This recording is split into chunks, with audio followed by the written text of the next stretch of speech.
2024 সালের 23 জুন বাংলাদেশ সেনাপ্রধানের দায়িত্ব গ্রহণ করেন জেনারেল ওয়াকারুজ্জামান। এরপর থেকে এখন পর্যন্ত তিনি যেভাবে একের পর এক চ্যালেঞ্জের মুখোমুখি হচ্ছেন তা সাম্প্রতিক বছরগুলোতে আর কোনো সেনাপ্রধানকে হতে হয়নি। ঐতিহাসিক জুলাই আন্দোলন, গণ অভ্যুত্থান, 5ই আগস্ট এর পরবর্তী বাংলাদেশ, নতুন অন্তর্বর্তী সরকারের অধীনে শপথ, আইন শৃঙ্খলা রক্ষা, সেনাপ্রধান যেন বিশ্রাম নেওয়ারও সময় পাচ্ছেন না। এসবের মধ্যেও অনেক বিচক্ষণতার সাথে তিনি তার দায়িত্ব পালন করে যাচ্ছেন। ছাত্র জনতাকে দমাতে আওয়ামী সরকার যখন প্রথমবার কারফিউ জারি করেছিলেন তখন থেকেই সবার নজর ছিল সেনাপ্রধান ওয়াকারুজ্জামানের দিকে। সেনাবাহিনীর এই জেনারেলের সিদ্ধান্তের উপরই নির্ভরশীল ছিল বাংলাদেশের ভবিষ্যৎ।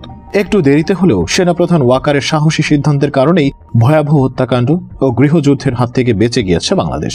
বাংলাদেশ জাতীয় পার্টির চেয়ারম্যান আন্দালিব রহমান পার্থ মনে করেন, বাংলাদেশের ইতিহাসে সেরা 5 জন সেনাপ্রধানের তালিকা করলে সেখানে অবশ্যই জেনারেল ওয়াকারের নাম আসবে। এদিকে সেনাপ্রধান ওয়াকারুজ্জামান কি ভাবছেন বর্তমান ও ভবিষ্যৎ বাংলাদেশ নিয়ে? গণঅভ্যুত্থান পূর্ব ও পরবর্তী সময়ের সবচেয়ে গুরুত্বপূর্ণ এবং প্রভাবশালী ব্যক্তিদের তালিকায় সেনাপ্রধান জেনারেল ওয়াকারুজ্জামানের নাম অবশ্যই থাকবে। তার দূরদর্শী সিদ্ধান্ত একদিকে যেমন দেশকে স্বৈরাচার মুক্ত করেছে, সেভাবেই তিনি দেশকে বাঁচিয়েছেন সম্ভাব্য এক গৃহযুদ্ধ থেকে। অগ্নিঝরা জুলাইয়ের শেষ ভাগে ছাত্র জনতা বিজয়ের দ্বার প্রান্তে থাকলেও আওয়ামী সরকার কর্তৃক দেশ জুড়ে সেনাবাহিনী মোতায়েনের কারণে আন্দোলন অনেকটাই থমকে যায়। আমাদের গর্বের এই বাহিনী জনতার বিরুদ্ধে যাবে কি না তা নিয়ে চলছিল ব্যাপক জল্পনা কল্পনা। প্রাক্তন প্রধানমন্ত্রী শেখ হাসিনার সাথে সেনাপ্রধান ওয়াকারুজ্জামানের আত্মীয়তার খবরে আরো বিচলিত হয়ে ওঠে সবাই। তবে শেষ পর্যন্ত জনতার কাতারে ছিলেন ওয়াকারুজ্জামান। বাংলাদেশ জাতীয় পার্টির চেয়ারম্যান আন্দালিব রহমান পার্থ ডেইলি যুগান্তরকে দেয়া এক সাক্ষাৎকারে বলেন, সেনাপ্রধান এবং ওনার টিম যে কাজ 5 আগস্ট করেছেন, যেভাবে করেছেন, তাতে পার্থ ওনাকে সম্মানের জায়গাতেই রাখেন। সেই সাথে পার্থ মনে করেন বাংলাদেশের ইতিহাসে 5 জন সেনাপ্রধানের নাম এলে জেনারেল ওয়াকারুজ্জামানের নাম থাকবে। জেনারেল ওয়াকারুজ্জামান সম্প্রতি প্রথম আলো পত্রিকায় গুরুত্বপূর্ণ এক সাক্ষাৎকার দিয়েছেন, যেখানে তিনি বলেছেন 2024 সালের জুলাই আগস্ট মাসে ঘটে যাওয়া গণ অভ্যুত্থানে ছাত্র জনতা রাজনৈতিক দলসমূহের অংশগ্রহণ বাঙালি জাতির ইতিহাসে এক অবিস্মরণীয় ঘটনা। গণ অভ্যুত্থানে শাহাদাত বরণকারী ও আহত সবার প্রতি জাতি চিরকৃতজ্ঞ থাকবে। গত 15 বছরে প্রশাসন, পুলিশ, বিচার ও ব্যবসা সহ রাষ্ট্রের নানা ব্যবস্থা ভেঙে গেছে। এটাকে একটা স্বাভাবিক জায়গায় আনতে সময় লাগবে। এ বিষয়ে জেনারেল ওয়াকার বলেন, এটার জন্য রাজনৈতিক দল ও সরকার লাগবে। রাজনীতিবিদদের এগিয়ে আসতে হবে। রাজনীতি ছাড়া ও রাজনৈতিক সরকার ছাড়া এটা সম্ভব নয়। সেনাপ্রধান মনে করেন রাষ্ট্রপতি ও প্রধানমন্ত্রীর মধ্যে ক্ষমতার ভারসাম্য আনা দরকার। তিনি তার অভিজ্ঞতার আলোকেই বুঝেছেন রাষ্ট্রপতি ও প্রধানমন্ত্রীর মধ্যে ক্ষমতার ভারসাম্য আনা প্রয়োজন। সশস্ত্র বাহিনীকে রাষ্ট্রপতির অধীনে রাখা যেতে পারে। সেনাপ্রধান জানান, অন্তর্বর্তীকালীন সরকার তাদের কাছ থেকে যে ধরনের সহায়তা চাইছে সেভাবেই সহায়তা দিচ্ছেন এবং দেবেন। যেদিন অন্তর্বর্তী সরকার বলবে আপনাদের অনেক ধন্যবাদ, আপনারা আপনাদের কাজটা সম্পন্ন করেছেন, এখন পুলিশ আইন শৃঙ্খলার দায়িত্ব নেবে, সেনাবাহিনী তখন সানন্দে সেনানিবাসে ফিরে যাবে। সেনাপ্রধান চেষ্টা করবেন প্রধান উপদেষ্টা যেভাবেই তার বা সেনাবাহিনী সাহায্য চাইবেন তারা সেভাবেই ওনাকে সহযোগিতা করবেন। এটাতে যদি তাদের অসুবিধা হয়, সৈনিকদের যদি সাময়িক অসুবিধা হয়, তারপরও সরকারকে সহযোগিতা করে যাবেন। দেশ ও জাতির স্বার্থেই তারা এটা করবেন। এই জাতির জন্য, দেশের জন্য ও দেশের মানুষের স্বার্থে যে কোনো ত্যাগ স্বীকার করতে সেনাবাহিনী তৈরি আছে। ভারতের ব্যাপারে সেনাপ্রধান বলেন, ভারত আমাদের গুরুত্বপূর্ণ প্রতিবেশী। আমরা অনেক দিক থেকে ভারতের উপর নির্ভরশীল। আবার ভারতও আমাদের কাছ থেকে সুবিধাও পাচ্ছে। আনুষ্ঠানিক আর অনানুষ্ঠানিক মিলিয়ে ওদের প্রচুর মানুষ বাংলাদেশে কাজ করছে। এদেশ থেকে অনেক মানুষ চিকিৎসার জন্য ভারতে যায়। আমরা তাদের কাছ থেকে অনেক পণ্য কিনছি। কাজেই বাংলাদেশের স্থিতিশীলতার ব্যাপারে ভারতের বিরাট স্বার্থ আছে। এটা একটা দেওয়া নেওয়ার সম্পর্ক। ন্যায্যতার ভিত্তিতে হতে হবে এটা।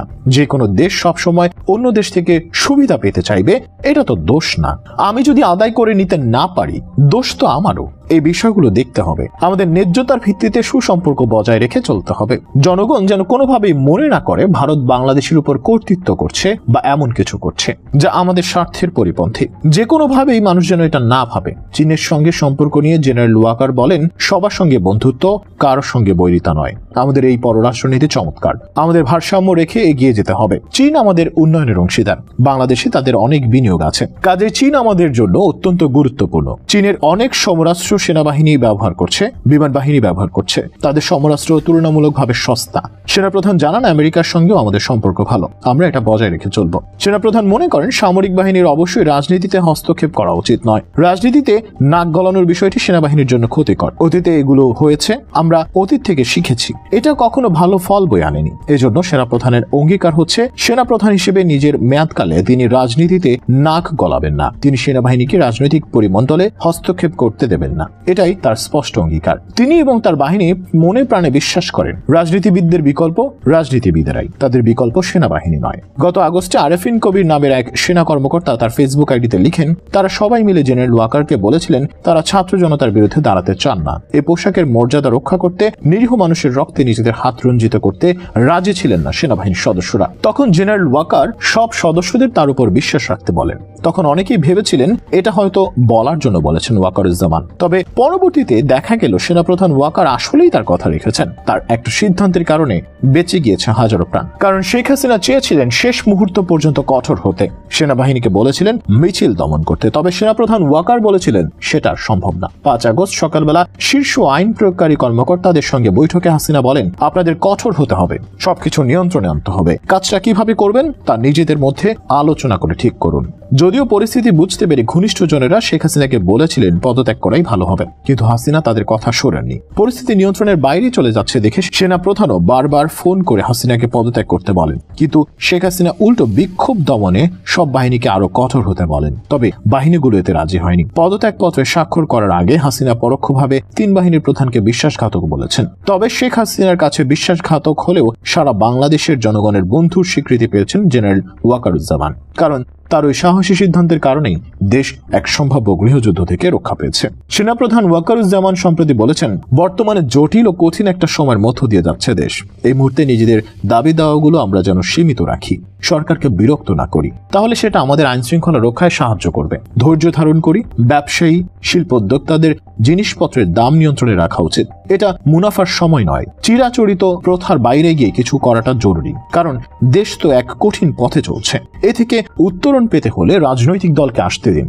রাজনৈতিক দল ক্ষমতায় এলে তারা এসব সমস্যার সমাধান করবে। কাজেই আসুন এ সময় আমরা সবাই মিলে অন্তর্বর্তীকালীন সরকারকে সহায়তা করি, যাতে তারা সংস্কারগুলো শেষ করে নির্বাচনের দিকে যেতে পারে। আমরা যেন তাদের উপর বোঝা না চাপাই। সেনাপ্রধান আবারও বলেন, তারা ডক্টর মোহাম্মদ ইউনূস অন্তর্বর্তী সরকারের সফলতার জন্য সবকিছু করতে প্রস্তুত আছেন এবং প্রস্তুত থাকবেন।